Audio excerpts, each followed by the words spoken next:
Welcome to the Transforming Trauma podcast. Transforming Trauma is presented by the Complex Trauma Training Center. I'm your host, Emily Ruth, and I'm so glad you've joined us today. Are you a mental health professional looking to deepen your clinical expertise in healing complex trauma? We're thrilled to announce our 2025 NARM therapist trainings designed to provide you with transformative training in the neuroaffective relational model. In 2025, we're offering 2 online cohorts for the Level 2 NARM therapist trainings. Our spring online cohort spans January to November 2025, and the summer online cohort runs May to December 2025. Through this advanced clinical training, you'll learn how to confidently and compassionately heal the impact of adverse childhood experiences, complex trauma, and CPTSD. You'll gain specialized trauma-informed training that supports the resolution of attachment, developmental, relational, cultural, and intergenerational trauma. Enrollment is open to licensed psychotherapists, counselors, social workers, and other licensed mental health professionals, as well as graduate trainees and interns working toward licensure. Join us and experience the integration of a neurobiologically informed clinical approach that promotes post-traumatic growth. Become part of a community where mindfulness meets clinical expertise and embody professional and personal growth as a catalyst for transformation in your practice and community. Visit complextraumatrainingcenter.com to register for the 2025 NARM therapist training that best fits your schedule. We hope you will join us to learn how NARM can transform your practice.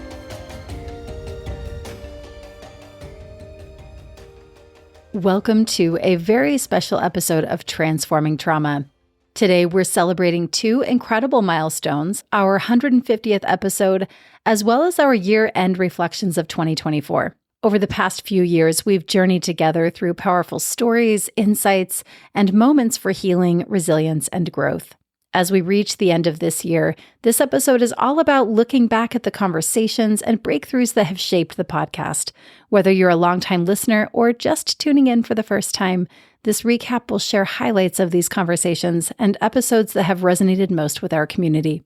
So I invite you to grab a seat and join Brad Kammer and me as we celebrate how far we've come. Let's get into it. All right, I'm sitting here with Brad Kammer. Welcome back to the podcast, Brad. Thank you. I always look forward to these end of the year recaps with you, and this is a special one. So thanks for having me on, Emily. Yeah, and talk a little bit about why it's special.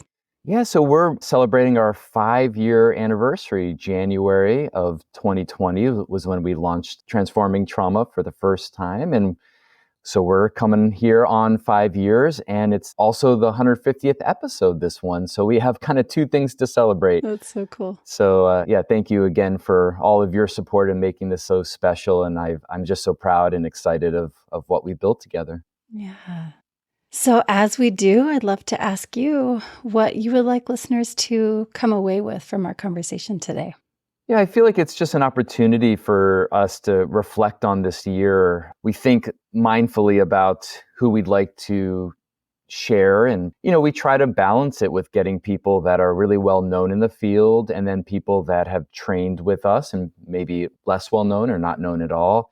And it's just so interesting to get all these different perspectives about how people are relating to the work and how they're bringing the work into the world. So it feels like a nice moment at the end of the year to digest it all and to reflect about how you and I were impacted by some of this. And hopefully this also just gives listeners a chance to reflect on ones they've listened to or maybe go back and listen to ones they haven't listened to yet. Cool. Yeah, I was thinking back to our recap from last year, and at the time I went through the list of conversations and I couldn't choose, only a few to highlight because they're all so inspiring to me. And I couldn't pick. So we pretty much talked about all of them. And I feel pretty much the same this year. I walked away from every single interview changed in some way. Either I learned something new or I'm thinking about something in a different, fresh way. And I know this podcast really supports my own growth as well as, it helps me to grow in capacity to work with my clients. And I'm just so grateful for this project, Brad, and that you've worked so hard to create this space, and to be a part of it has been such a nourishing experience for me. So thank you. Thank you. It's been great to do this together. Yeah. So are there ones that have jumped out at you as you were thinking back? Yeah, like I said, all of them. I went through the list. I was like, how you can't choose. It's like choosing children. Yeah. But I'll say there's a few conversations that you had, and I always love listening to those conversations. I learned so much. And right at the beginning of the year, we had Yasmin Mohammed, her podcast, the Pathway to Peace and the Fight Against Oppression and Religious Trauma. And I was so curious after that interview. It was almost a year ago now that I heard it. And so I was curious to ask you if there was anything from that conversation that struck you or that felt important. She's someone I've looked up to for quite a while now, and I was so inspired. It was one of, probably in the last 5 years, one of the most inspiring books I've read.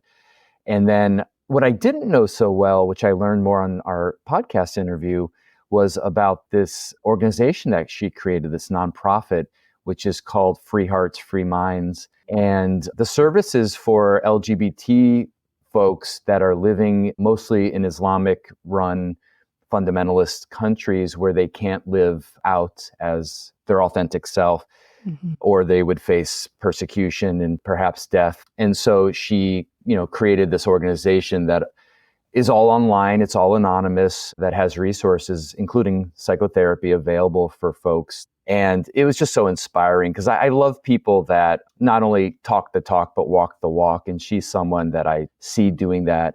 I also listen to her podcast, and she does some social media writing and stuff. And I just find myself often very inspired and feeling supported by the courageous work she does in the world. I don't feel like I have that courage gene in me. So I try to absorb it from people that I look up to. And she's definitely one of those people. Yeah, I remember listening to that conversation, and there were several moments that I got chills because of what you're naming. Like the bravery, the courage to do what she's doing is so impactful, and she's changing the world with what she does. So it was super cool that you got to have that conversation and that we all got to learn from it. Yeah, and you and I are both committed parents, and that was something that also, now that we're talking about this, really impacted me, that she was, married to this Al Qaeda, terrorist, and it was when she had her daughter that she realized she had to do something different. And that, again, just so inspiring to think about wanting to, risk her life to create a better life for her child. And I'm super touched by that. And yeah, I'm glad that we spent a little time reflecting on that, because that meant a lot to me. Yeah, so moving. Well, what about you? Are we taking turns? How are we doing this? Sure. Yeah, I can talk about some that you had, because you had a lot last year that were really inspiring. I mean, we had Dr. Jonathan Shedler back on, someone that we've, our community reads a lot and is very interested in his work. It's very aligned with a lot of our trainings. And I thought this was maybe even a deeper and better conversation even than the first one, which was fabulous. Yeah, it's like I was telling you earlier, oftentimes, when I walk away from these conversations, of course, there's moments and there's things that are said that I remember, but really so much about what I experienced in that conversation was just really feeling what a kind human he is, and that his heart is really in the work. And the reason, and he could be a little bit controversial. I know on social media, people sometimes will pick apart what he says or whatever, and he can meet that in a really great way. But it's so clear to me that the reason that he's doing that and the reason that he kind of pushes those edges in some ways is because he really cares. I just think that's so important, because coming to this work, and sometimes the way we hold things, in NARM, it can really challenge the way someone in the field thinks or holds or, learned in grad school. It can really challenge those edges. And so I just really appreciated feeling into the heart of why he's doing what he's doing, and kind of going back through his Twitter thread or whatever. It's like I can pick up on that. I was curious what landed for you. It's interesting. It's another kind of courageous person that I look up to, where he's an advocate for depth-oriented work, which is what we all study here in CTTC and with NARM. And he is pretty against a lot of the what's so-called evidence-based approaches that have stripped psychotherapy of some of its spirit and some of its depth. And so I'm just, again, I don't have that in me, but I love seeing how much, it's not just on social media. He also goes into the heart of these conferences, and he advocates for a return to depth-oriented psychotherapy that isn't part of managed care, and that gets back to helping people really heal, not just the symptoms, but on a deeper level. So every time I have a chance to listen to him, I'm so excited about it. So I'm hoping we'll have him back again. Yeah, I'm sure we will. So Yeah, I hope so too. Yeah, when someone's publishing, when they're in that part of the field and they're willing to kind of put it all out there and walk that line a bit, it's inspiring, very courageous. Karen Murata was Mm-hmm. another person. So on our CTTC Facebook group, I've asked people to kind of share with us some of their most memorable podcasts as we're celebrating this 5-year anniversary. Jonathan Shedler is usually the top of the list, but she was also high up there. And I wrote down something someone wrote that they quoted from your episode with her, Mm. which she said, if you're looking for unconditional positive regard, get a dog. Yeah, I remember that. Which is interesting. She, her Yeah. focus in psychotherapy is really about countertransference, but I think she's very aligned with Dr. Shedler about, some of the misgivings of the direction that psychotherapy has taken. I think her focus is more on the relational piece and how, we've kind of gotten further away from the relational piece. But just curious if you have anything that stood out from you from that conversation. Yeah, I mean, that direct quote, I wasn't the one that made that comment, obviously, but I remember that landed for me. And I have a cat. That's where I get my unconditional positive regard or whatever. But that episode there's some challenging material in there, I think, in a way that really landed for me that I know I needed. So I imagine, it sounds like there were others in the community that also felt that as well. Mm-hmm. Yeah. Yeah. Let's see what else. Laura Sorty. Yes. She was one that I know it was an important conversation for me. Brad, I was curious what you thought as we talked through that. Yeah, I've had the pleasure of knowing Laura for, 5 years now. She was a student in one of our trainings, and she now is the clinical director of this residential center. They also do outpatient services as well in New York. She's heading the trauma program for the center, and luckily they have a lot of support from the owner to bring in models like NARM, and she's trained her clinicians. They've all come through the NARM trainings, or some of them are in it right now. I was really inspired by not only the way she's been training her clinical staff, but the way they've kind of directly been bringing it to their clients, their patients. And she had just a really nice way of boiling down very complex theory and presenting it in a pretty simple way, and I think in a supportive way, hopefully, for people that are, coming to the center that she works at in a really difficult time. Yeah. So I know after that conversation, there were a few people that reached out who are kind of in that field. So Laura Sorty is from Release Recovery, and they do addiction recovery in that trauma-informed community. And there were people that were saying, I'm so interested in this, how, and obviously she gave her contact information, everything at the end. So I imagine that they connected, but that she's doing that work in that way. And, it's nice to know that that's out there. People who are also wanting to do similar work can connect. And, there's people that are doing that. I keep, not that it's a template, everyone's going to kind of do it in their own way, but to know that that's happening and that there can be some connections and hopefully more people will be inspired by the work that they're doing and creating more of these trauma-informed addiction recovery communities. Yeah, we had a Cammie Black who's from, you and I got to spend time there this summer at Roots Transition, which is for adolescent girls in Utah. So, a kind of different residential program. Not everyone there is because of addiction, but they've also from the ground up created a trauma-informed, NARM-based center. I don't know for you, Emily, but it was inspiring for me to see what they've done and the beautiful space they've created there and how much they've infused these trauma-informed principles into everything they do. So I've had the great fortune to be providing consultation for their clinical staff for the last few years. So I've gotten to know them, and it's just there's such caring professionals that work there and doing just such meaningful work. And, they're doing an incredible job compared to a lot of other places that I've been exposed to. So just really inspired, like you said, to kind of see these programs that are willing to take the risk this goes back to Shedler's work, but that are willing to take the risk to kind of buck the trend and bring in more relational-based, depth-oriented models, which, is difficult because some, providers, insurance providers, or even the families that send their kids there maybe just want behavioral focused and aren't interested in this kind of more systemic work that they provide. Yeah. And I mean, you mentioned we're both parents. So as a parent, I can only imagine when your child is struggling in such a way, it's like there's this want, this, sort of need to like fix it. Yeah. And this way of working is it's a slower burn. And so to not be leading with, oh, we can make these guarantees and these are the behavioral changes you can expect. That's often what I think a lot of folks want to hear.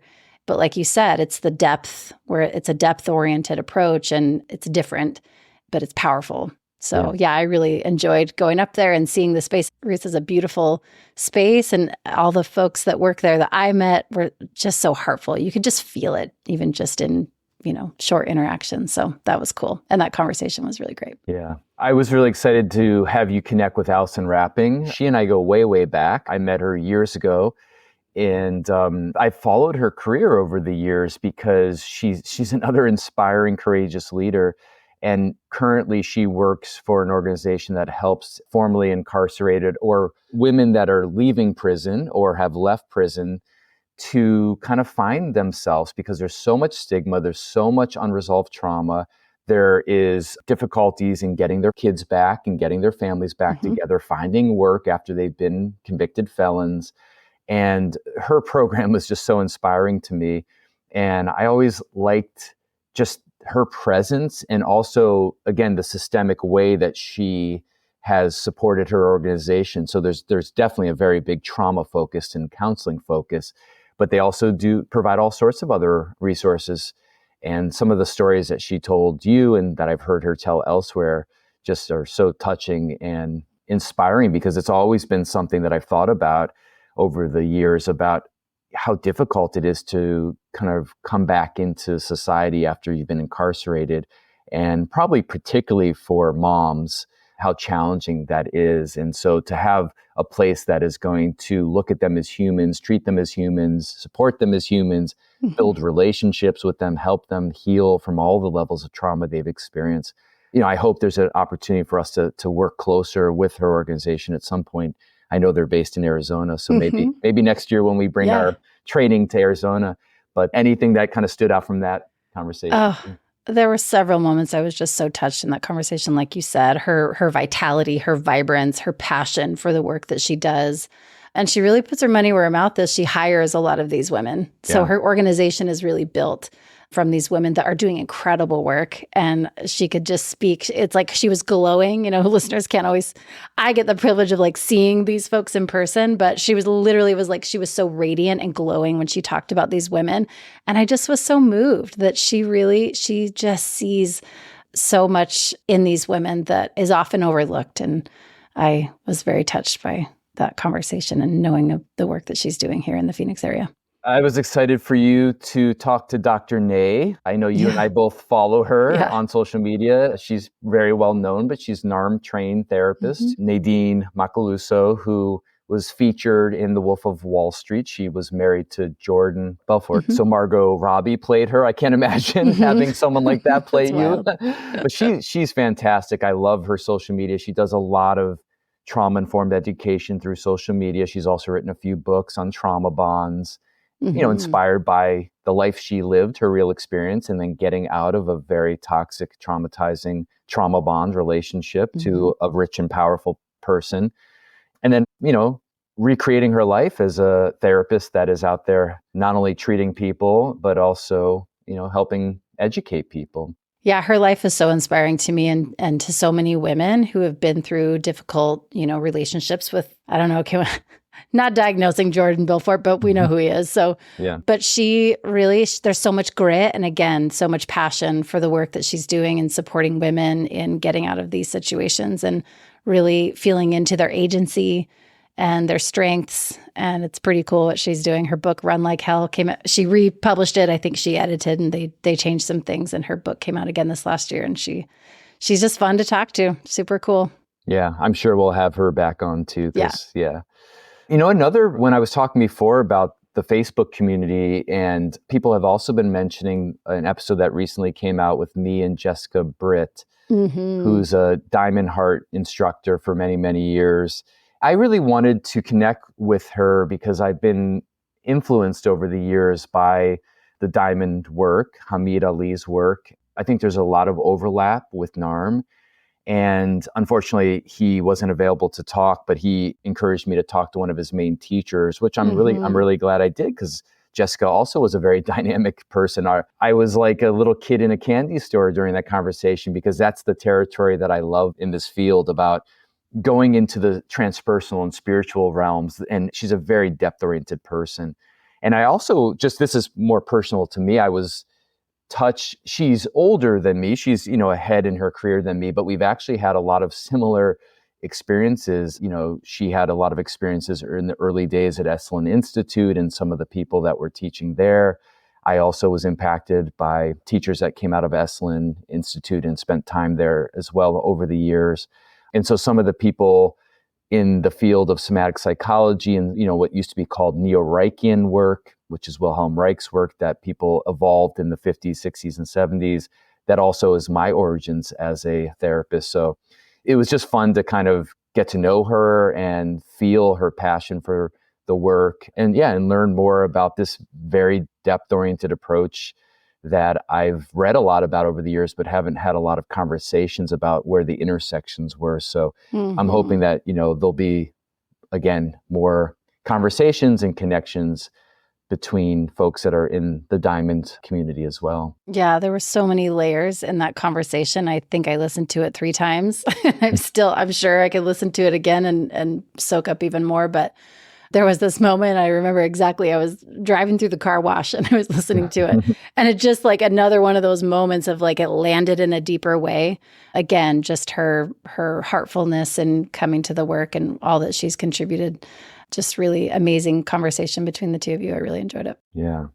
So, we've been reflecting on all these amazing episodes from this year, but at the risk of putting you on the spot here, it is our 5-year anniversary, and I'm wondering if there's any, I have a few at the top of my mind, so I can start if you'd like, but, any episodes that kind of have stayed in your heart or that you've reflected on over the years that you'd like to kind of revisit here? Okay, let me think back for a second. I know for me, the episode with Adam Angel, he really, so he's a dad who is openly sharing his grief journey and child loss, and has groups for men in parenting and also in loss. I'm trying to remember how he would talk about it. I don't want to put words in his mouth, but that was a really important one, because I feel like in our culture, not only is grief something that is often not wanted to be touched, but men and feeling their emotions and experiencing their own grief.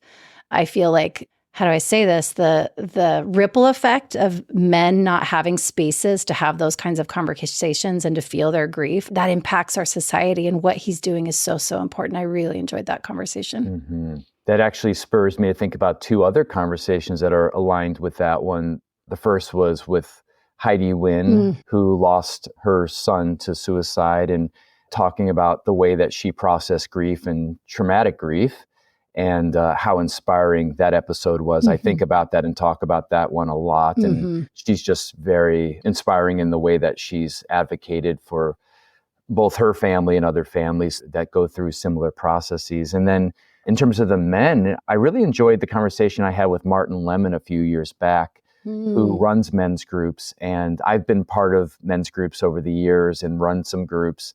And it was just really fun, like you said, to kind of think about how we can support men to get more comfortable with their vulnerability and with intimacy and the roles that they play in their life, not just work roles, but roles as being a father, roles of being a husband or a partner, and a sibling, a son, and how we show up to support the next generation of men. I think these are conversations that feel very important to me, with 2 sons and also being a male. And so I really enjoyed that conversation as well. Yeah. I think that conversation with Heidi Wynn was actually the first, it was before I joined the project. And so that was the first episode of Transforming Trauma that I ever heard. And that's another one that I think I listened to multiple times, because there was just so much that it got to the heart of her story and the way she's moving through. And anyway, really impactful. Yeah.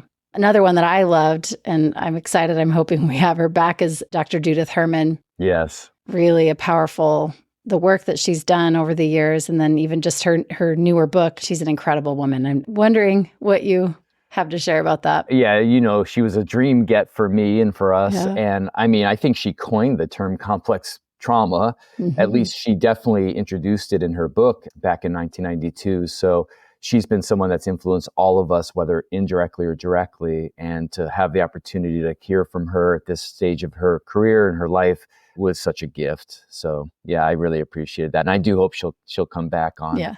Yeah. Who else are you thinking of the last 5 years? Mm. Well, I know both of us really enjoyed Dr. Nancy McWilliams. Mm-hmm. She's someone that has inspired a lot of people who are in grad school, particularly if you've been psychodynamically trained. That's her focus. Her and Dr. Jonathan Shedler have a lot of overlap.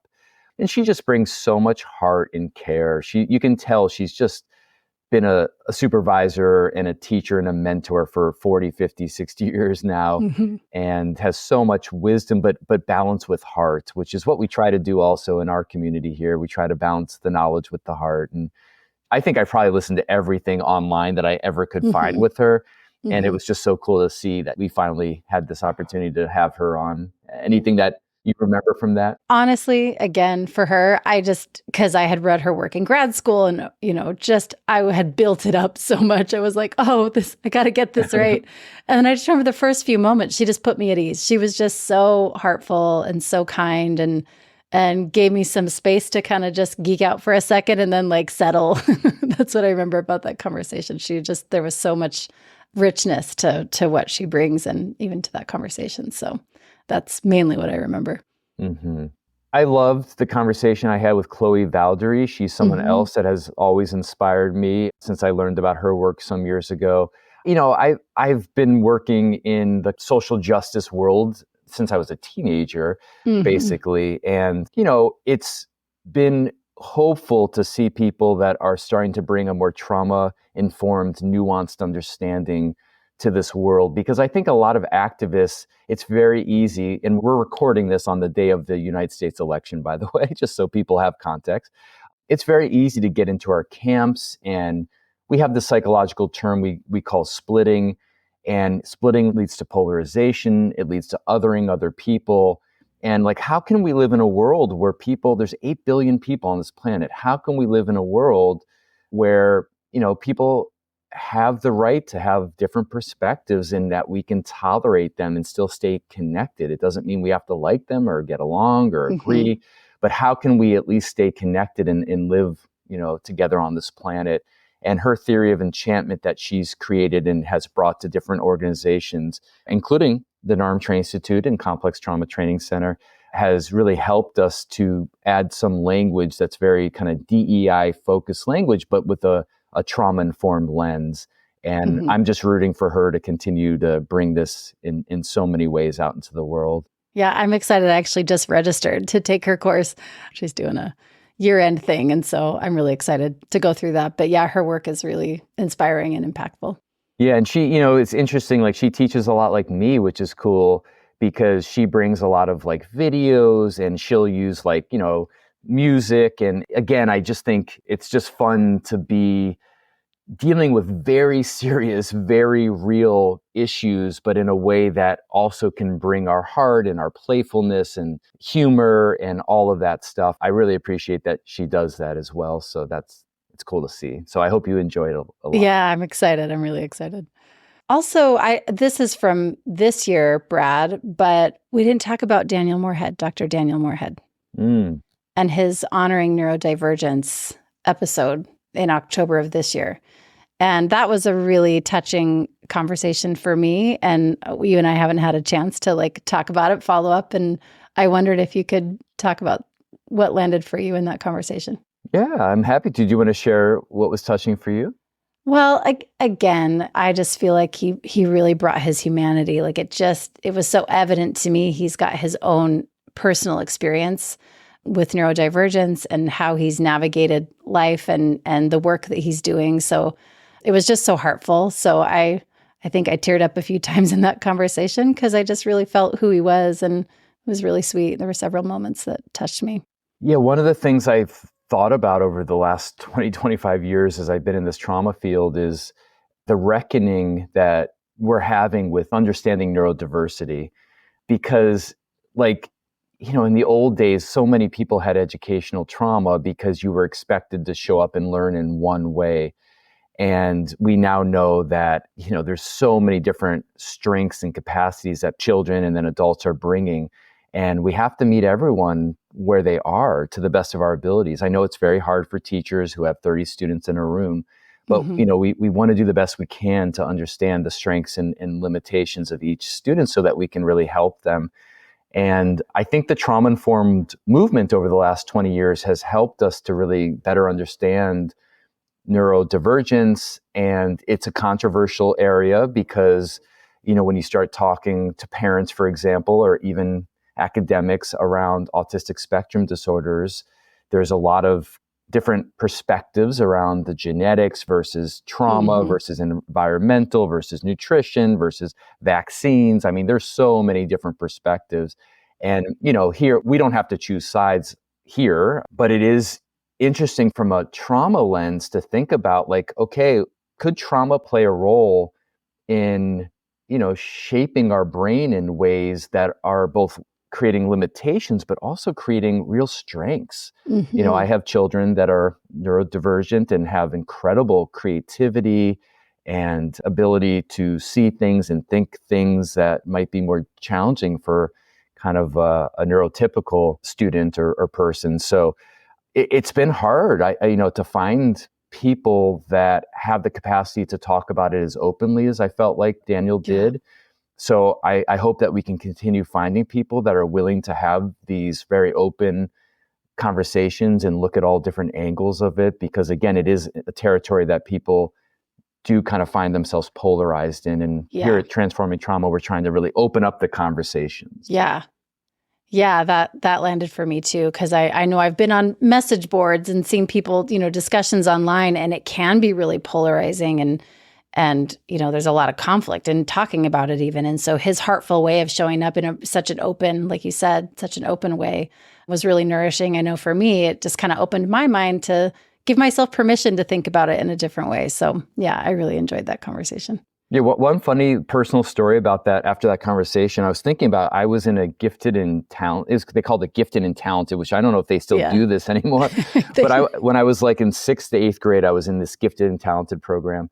And like, there's probably like 20 other students in that class. We were a pretty close-knit class, and it had some positives and negatives because we were set aside from the regular population, which wasn't always great. Yeah. But thinking back to the 20 other students in that class, probably most of us, if not all of us, could have been on that spectrum of neurodivergent, and yet, I mean, really gifted people that have gone to do some really incredible things in their adult life. And just thinking about, like, what would it be like if our educational environments created more opportunities, not just for the quote gifted and talented, but for atmospheres, because it was very hands-on learning that we were doing in that classroom. Like it was all project based. There was very little like having to write essays and take tests. And it's like we thrived in that environment, but many kids would thrive in those environments. So anyways, I just was thinking a lot about that because I never looked at it through the lens of that before, because usually when we talk about neurodivergence, outside of the trauma field at least, there's often a stigma attached to that. But that was the smartest kids, quote unquote. People can't see my quotes happening here. But so, yeah, it's just interesting to think. And, if we could destigmatize that and make those resources available for more people, oh, wow, we could really change the world. Yeah. Yeah. I appreciate you bringing that up. That makes me think of my own class. Mrs. Miller was her name. And I really appreciated that we could show up, and it was a very different environment. And like you said, probably all the kids and all of so it was just one day a week, but all the kids in my regular school days, we all would have benefited from that kind of learning. So one more just came to mind for me too, that was Nick Larson, who's a musician. He's in a band, I think it's called Proxima Parada. Yeah, I follow their music and watch them on social media. They tour around the country, and Nick is just such an authentic human being. We've had the chance to kind of connect a few times over the years.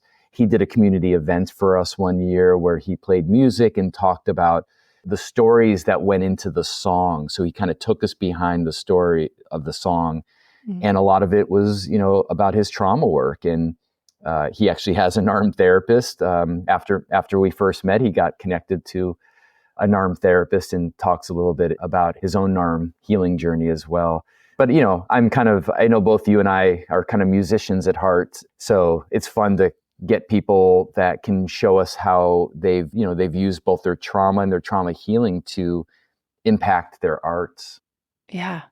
Yeah. I mean, another name that comes up for me, Jeanette LeBlanc. And I know you've used her quote in, I think it's the level 3 training. And she's another interview actually from this year, but talking about kind of using the writing in trauma work. So lots of varieties out there. One that has always stayed with me is my conversation with Bill Loki.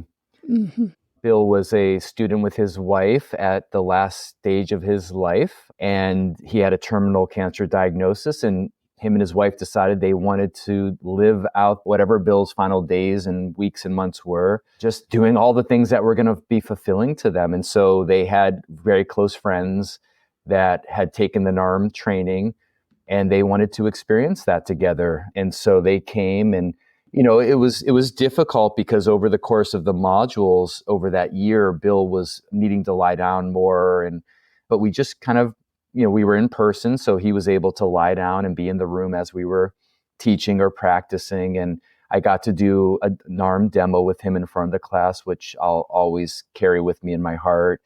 And then, he wanted to share, his wisdom as he was courageously facing this last stage of his life. And so we recorded that interview, and I don't know, maybe 3 or 4 months later, he passed. And I just feel like what a gift that he left behind for his family and for our community of his wisdom. And, he had some really cool stories in there that he told about how him and his wife met and some of the work they've done together.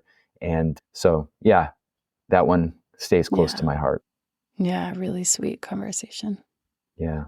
Well, I know we're getting close to wrapping up. I want to say just one shout out to some of the episodes that also are memorable are the ones with my mentor, Dr. Lawrence Heller. And over the years, we've played some of our teaching together. And then we've also had a few episodes together.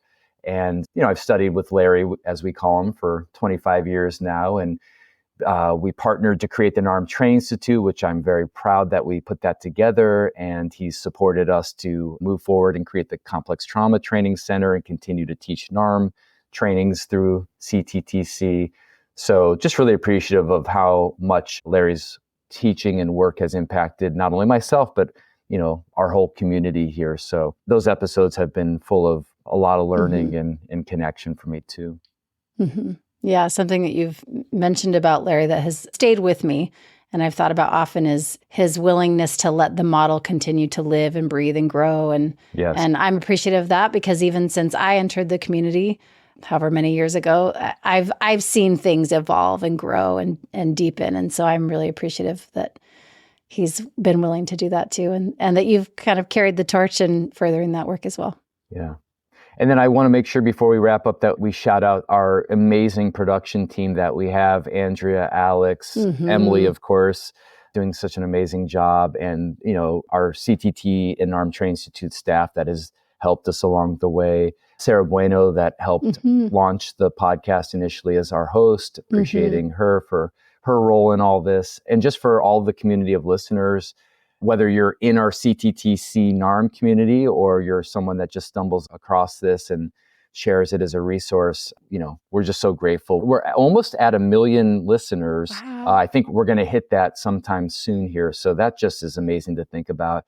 So anyways, thanks to everyone who supported us along the way and look forward to another great year. We have a great list. I know we say this every year, but we have a great list next year. So I'm excited to share all these great conversations next year as well. Yeah, very excited and so much gratitude.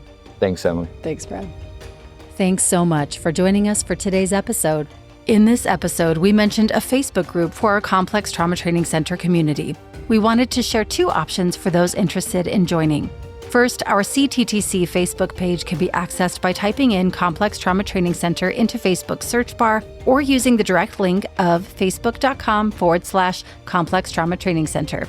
We also have a Facebook private group specifically for those who have taken part of a NARM therapist or master therapist training through CTTC. You can also find us on Instagram, YouTube, and LinkedIn by typing in Complex Trauma Training Center. As a mental health professional, your commitment to healing and growth inspires us.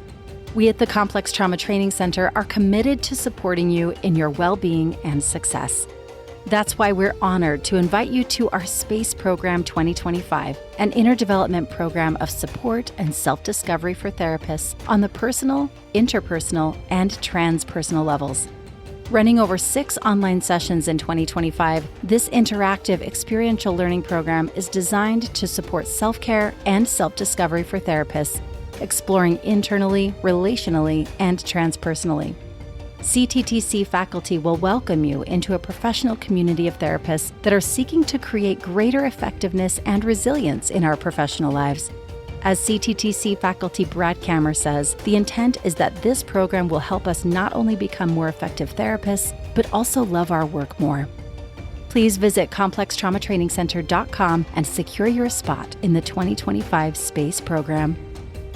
Thanks to Andrea Klunder and the Creative Imposter Studios for producing and editing, to Elisa Sponseller for our album art, and to Brad Kammer for the creation of this podcast. We look forward to building community and connection with you and changing the world by transforming trauma.